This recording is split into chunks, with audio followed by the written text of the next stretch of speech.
ഐസിന്റെ തന്നെ പല കളറിൽ പിങ്ക് ഐസ് കിട്ടാൻ വേണ്ടിയിട്ട് കൊതിച്ചിരുന്നൊക്കെ ഒരു കാലമുണ്ട്. ഇന്നലെ കഴിഞ്ഞ പോലെ തോന്നും ആ പഴയ കുട്ടിക്കാലം. നമ്മുടെ സ്കൂൾ വെക്കേഷൻ കാലഘട്ടം ഉണ്ടല്ലോ, വൈകുന്നേരങ്ങളിലെ കരണ്ട് പോക്ക്. ആ സമയത്ത് മെഴുകുതിരി കത്തിച്ചു വെച്ചിട്ട് ആ മെഴുകുതിരി വെട്ടത്തിൽ നമ്മൾ കൈകൊണ്ട് നിഴലുകൊണ്ട് ഉള്ള പല പരിപാടികൾ. അതൊരു ഉച്ചക്ക് വീട്ടിലെല്ലാവരും ഉറങ്ങാൻ കിടക്കുമ്പോ നട്ടുച്ചക്ക് പാടത്തും പറമ്പിലും കൂട്ടുകാരെയും കൂട്ടി കളിക്കാൻ പോകുന്നത്, മാങ്ങ പൊട്ടിക്കാൻ പോകുന്നത്, മാങ്ങയ്ക്ക് കല്ലെറിയുന്നത്, ഉപ്പും മുളകും കൂട്ടി കഴിച്ചിരുന്നത്, വൈകുന്നേരങ്ങളിൽ ലേറ്റ് ആയി കഴിഞ്ഞ് കഴിയുമ്പോൾ 6 മണി കഴിഞ്ഞ് കഴിയുമ്പോൾ വീട്ടുകാര് ഓലമടലുമായിട്ട് നമ്മളെ കാണാൻ വരുന്നത്, അതൊക്കെ ശരിക്കും ഒരു ഓർമ്മകളായി മാത്രം അവശേഷിക്കുകയാണ് ഇപ്പോൾ.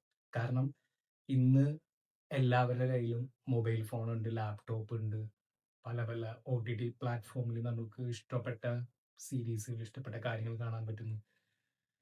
Missing that old memories. പഴയ ആ 5 രൂപയുടെ ഐസ് സ്റ്റിക്ക് തന്നിരുന്ന ഒരു സന്തോഷമുണ്ട്. ഇന്നത് കിട്ടുമോ? ഇന്ന് ആ ഒരു സന്തോഷവും കാര്യങ്ങളും കിട്ടും. അന്നൊക്കെ ശരിക്കും പറഞ്ഞാൽ അതൊക്കെ ആയിരുന്നു വലിയ വലിയ സ്വപ്നങ്ങൾ. ഐസിന്റെ തന്നെ പല കളറിൽ പിങ്ക് ഐസ് കിട്ടാൻ വേണ്ടിയിട്ട് കൊതിച്ചിരുന്നൊക്കെ ഒരു കാലമുണ്ട്. അത് ഏറ്റവും വലിയ ടെൻഷൻ എന്താന്ന് വെച്ചിട്ടുണ്ടെങ്കിൽ വൈകുന്നേരം കളിക്കാനൊക്കെ വീട്ടിൽ നിന്ന് വിടുമെന്നുള്ളത്. അതൊക്കെയായിരുന്നു ഏറ്റവും വലിയ സങ്കടം. അങ്ങനെ സമയം ഒരുപാട് മുമ്പോട്ട് പോയി, കാലം മാറി, നമ്മളും മാറി, നമ്മളും വികസിച്ചു. പക്ഷെ ഇടയ്ക്കൊക്കെ ആ പഴയ ഫോട്ടോസ് കാണുമ്പോൾ, അല്ലെങ്കിൽ നമ്മൾ ആ കളിച്ചിരുന്ന വരമ്പുകൾ, ഗ്രൗണ്ടുകളൊക്കെ കാണുമ്പോൾ ഉള്ളിലൊരു വിങ്ങൽ വരും. ഇനി തിരിച്ചാ കാലം തിരികെ കിട്ടില്ലല്ലോ എന്ന് ഓർത്ത്.